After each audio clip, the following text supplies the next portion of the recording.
Let's talk about growth and decay. Let's start by doing an example and then we'll see if we can kind of figure out what's going on. So in problem one, the rate of growth of a tumor is proportional to the size of a tumor. Anytime you see a problem where the rate of growth of something is proportional to the actual size of it, or the rate of decay is proportional to its size, then um, or the amount present or something like that. So we could say, for example, the rate of decay of a radioactive element is proportional to the amount of that element that's there. Anytime we have a situation like that, we have um, we have this law of exponential change that goes on. So I'm going to walk through the steps of how it works, and then we will go from there. Write a differential equation satisfied by S, the size of the tumor in millimeters, as a function of time t. So the rate of change of the size of the tumor with respect to time is equal to K times S. So that is the rate of change of the size of the tumor, or the rate of growth, is proportional to the size. So we use K for some constant that refers to the proportion, or some constant that we're multiplying by S. So this is basically what's happening with proportions here. Um, find the general solution to this differential equation. So since this is a differential equation, we can separate the variables. So ds over s equals k times dt. Remember that k is a constant, so we can separate variables like this. Now we're going to integrate both sides. So when we integrate both sides, the integral of 1 over s ds is the natural log of s. And then over on the other side, we get kt plus some constant. So if we want to solve for s here, then what we're going to do is we're going to take e to both sides. And when we take e to both sides, we get s equals e to the kt plus some constant. And as we've talked about before, due to properties of exponents, s then is equal to e to the kt times e to this constant. And so then e to the constant is just another constant. So we end up with the general solution to this equation is s, the size of the tumor, is equal to a, which I'm just changing from some constant value, times e to the kt. So a is some constant times e to the kt. So now, if the tumor is 5 millimeters across at time 0, what does that tell you about the solution?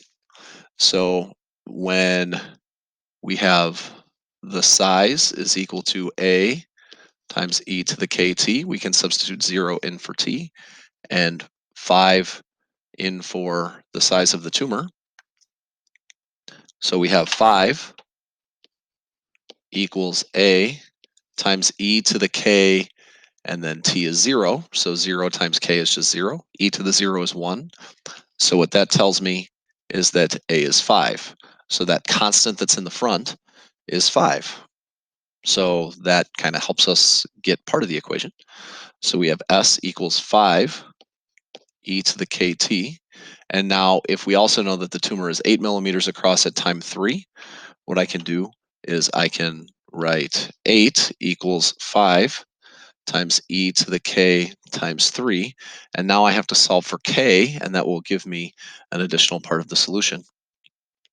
So 8/5 equals e to the 3k. Now I take the natural log of both sides in order to try to isolate the variable. So I have the natural log of 8/5 equals 3k. So k in this problem is equal to the natural log of 8/5 divided by 3. So if I want this final equation here, I would end up with s, the size of the tumor, is equal to 5 times e to the natural log of 8/5 t, and then t is not like with the natural log. So natural log of 8/5 t over 3. That whole thing is the exponent. So we have 5e to the natural log of 8/5 times t over 3. You can get a decimal for that, but I'm not going to at the moment. So now let's talk about what happens if we have the rate of change of any quantity y being proportional to uh, the amount of that quantity. So if the rate of change of a quantity is proportional to the quantity, then we have this differential equation that is true, and that's true for some constant k. This means that after we go through all of the work up here, what we found is that when we go through all that work, we end up with some sort of equation that we always get, and that's y, or whatever the quantity is equal to some constant times e to the kt, and we can usually solve for that constant, where a always ends up being the initial amount. So you usually end up seeing something where it's y naught times e to the kt. So you can find that initial amount, and then you can also find the constant typically after that. So basically, the calculus is used to find the formula. If you remember the formula, you don't have to do the calculus for any of these problems. But if you don't remember the formula, then you can go through and do the calculus. Um, so let's look at problem 2. Oil is pumped continuously from a well at a rate proportional to the amount of oil left in the well. So once again, we have a differential equation, dy dt equals k times y. If we wanted to solve the differential equation, I will once again do it really quickly, just to show you that in case you forget the formula, you can solve this pretty easily. So after we have this differential equation, we can separate the variables. Dy over y equals k times dt. Then we integrate, and we end up with natural log of y equals kt plus c. And then after we do that, we end up with taking e to both sides, and we get y equals e to the kt plus c, which, if we remember our properties of exponents, this plus c ends up being something that, I don't know why I forgot the equal sign. That thing ends up being something that we can multiply by it, so we have y equals some number times e to the kt. So we can get it every single time if we really need to. So in case you forget the formula, you can derive it. So let's take y equals some initial amount times e to the kt, where y represents the amount of oil in the well. So initially there were 1 million barrels of oil in the well, so that means that y naught is 1 million. So I'm just going to write that as 1, and then I'll remember that whatever I have is a million. So that's 1 times e to the kt. So after 6 years, 500,000 barrels remain. So that means y is going to be 0.5, because 500,000 is half of a million. 5 equals e to the k times 6. So we're replacing t with 6. Now my job is to solve for k. So after I do that, I have the natural log of 1/2 divided by 6 equals k, because if I take the natural log of both sides, I guess I probably shouldn't have skipped that step. So the natural log of 0.5 equals, when I take the natural log of the right, I get 6k, and then I divide by 6. So k equals the natural log of 1/2 divided by 6. So if we know that k is equal to the natural log of 1/2 over 6, which is about negative 0.11552, in order to find the rate that the oil is decreasing when there are 600,000 barrels remaining, what we're going to do is we remember that dy dt equals ky. So I just find the rate by subbing in what k is, which is the natural log of 1/2 over 6. And then I multiply that by y, which is 600,000. Now remember, we are I converted everything into millions, so that's going to be 0.6. So dy dt is equal to natural log of 1/2 over 6 times 0.6, which is about negative 0.069315, which is negative 69,315 barrels per year. Now let's take a look at letter B. When will there be 50,000 barrels remaining? What we're going to do there is we're going to take 50,000, which is the same thing as 0.05 when we convert it into millions, equals 1, or a million, times e to the natural log of 1/2 over 6t. So I take this, I end up solving for t, so I take the natural log of both sides, so I have the natural log of 0.05 equals t times the natural log of 1/2 over 6.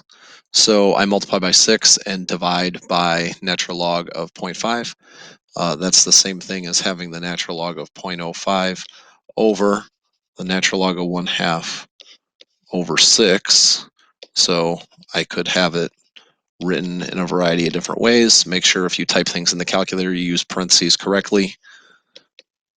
So I end up with t equaling about 25.932 years. So that's about how long it will take for that to happen. One thing that I didn't mention in this problem is that we have 1 million barrels of oil, and then 6 years later we have 500,000. They're giving us the half-life of the barrels in the oil. So because they give us the amount that exactly half of it is left, when we were calculating K up here, we had 0.5 equals this equation. We end up with the half-life of 6 years in this problem. That's just a vocab word for you. Okay, Newton's law of heating and cooling. So temperature of a hot object decreases at a rate proportional to the difference between its temperature and the surrounding temperature. Similarly, a cold object heats up at the rate proportional to the temperature difference between the object and its surroundings. So if you look, the temperature of 2 different cups of coffee with different initial temperatures, obviously the one that starts with a lower temperature is not going to end up with a lower temperature if you just end up sitting them in the same room. I mean, technically it will always be slightly lower even as you go off to infinity, but it's going to approach the same value, which is room temperature all the time. So really quick, I'll derive this. So dt over dt, where capital T stands for temperature and little t stands for time, dt over dt, so the rate of change of temperature with respect to time, is equal to negative k. Now, a lot of times they use negative k in textbooks. I'll end up getting rid of the negative a lot of times because I end up losing negative signs and I get the wrong value a lot. But I get negative k times t minus ts, and ts is the surrounding temperature. So if I separate the variables, I get dt over t minus the surrounding temperature equals negative k times dt, the time one. So if I integrated these by what we just learned, if I simplified everything and solved it, I end up with t minus ts equals the initial temperature minus ts. Remember, we learned back here that this y equals y naught e to the kt. This always ends up being the initial temperature. So since we have this going on, this T minus the surrounding temperature, we're actually going to have the initial temperature minus the surrounding temperature, in this case, times e to the negative kt. Now the negative is in there once again because we had this negative sign here. If you just get rid of the negative sign, you don't really have to worry about it. It's not that big of a deal. So this is Newton's law of heating and cooling. This is something that you are probably going to want to memorize unless you want to derive it every time. Did you ever wonder how medical examiners can pinpoint the time of death? Well, when a murder is committed, the body, originally at 37 degrees, cools according to Newton's law of cooling. Suppose that after 2 hours the temperature is 35 degrees Celsius and that the surrounding air is a constant 20 degrees Celsius. So let's find the temperature H of the body as a function of T in time, with time in hours since the murder was committed. So if I take this and I use this formula that I have, they tell me that they want to use the variable H. So we're going to do that minus the surrounding temperature. And that's equal to the initial temperature, which is 37, minus the surrounding temperature, times E to the KT. I'm just going to ignore the negative sign because I end up losing it anyway. So they also tell me that after 2 hours, the temperature is 35 degrees. So 35 minus 20 is 15, equals 17 e to the k times 2. So now my job is to solve for k. So I divide by 17. So I get 15 over 17 equals e to the 2k. I take natural log of both sides. So the natural log of 15/17 is equal to 2k. And then I divide by 2. So I get k equals the natural log of 15/17 over 2. Once again, if I had a negative sign up here, it's not like that would be the end of the world. I would just end up with a negative sign over here, and then I would have had to just remember all these negative signs. So I'm just going to leave that as natural log of 15/17 all over 2. So if I want to find h and get an equation for h, that's going to be 17, because remember 37 minus 20 is not going to change, times e to the k. So I'm just going to write it as k, even though I know exactly what it is. E to the kt plus 20. So I just add the 20 over to the other side. And this is my equation for h. Part B, sketch a graph of the temperature against time. So if I have temperature and time, what happens in the long run is as we have a body temperature, it starts at the murder, and then it slowly decreases and gets closer and closer to 20 degrees Celsius as time goes on. If the body is found at 4 p.m. with the temperature 30 degrees, when was the murder committed? So in order to do that, we are going to take the equation that we had, which is h equals 17 e to the kt plus 20. Remember that k was equal to natural log of 15/17 over 2. So that's something that you make sure you label if you're going to keep using k. So I need to make h equal to 30. So 30 equals this thing. I'm going to subtract 20 over to the other side. So I get 10 equals 17 e to the kt. Divide by 17 and take the natural log of both sides. So I have the natural log of 10 over 17 equals k times t. Now I divide by t, or I'm sorry, I divide by k. So I have natural log of 10/17 over, we had k is the natural log of 15/17 over 2.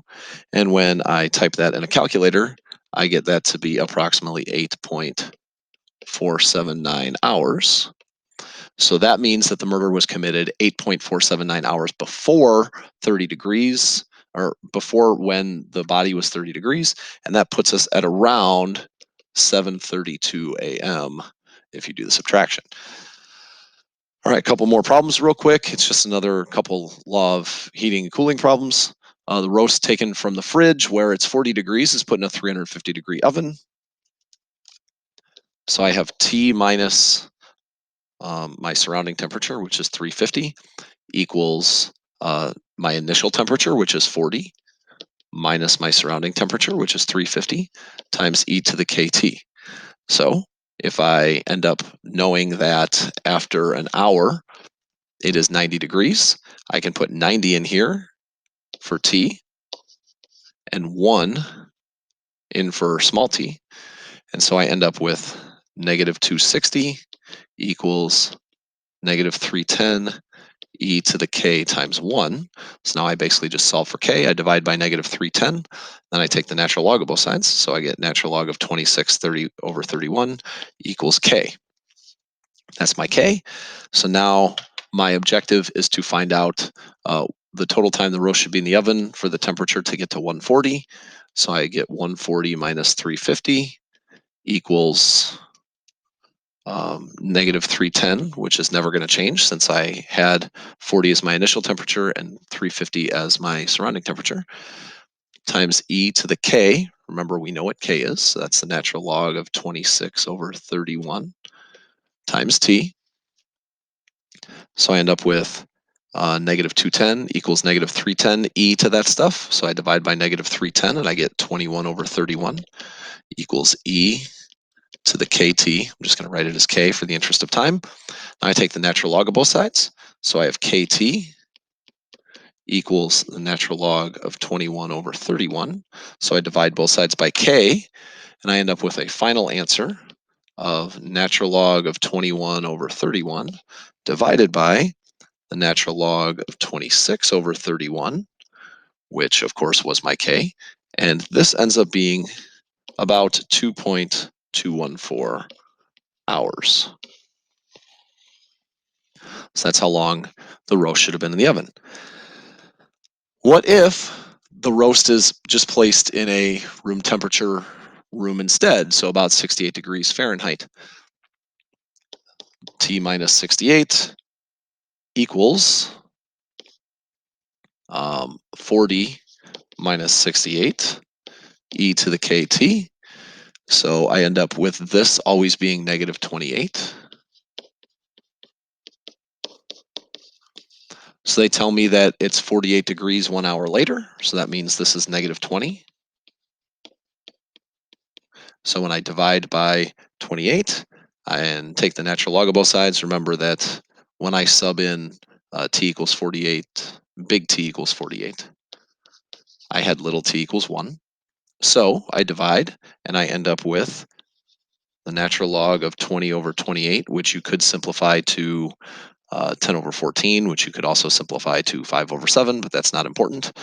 And that equals k because I took the natural log of both sides as well.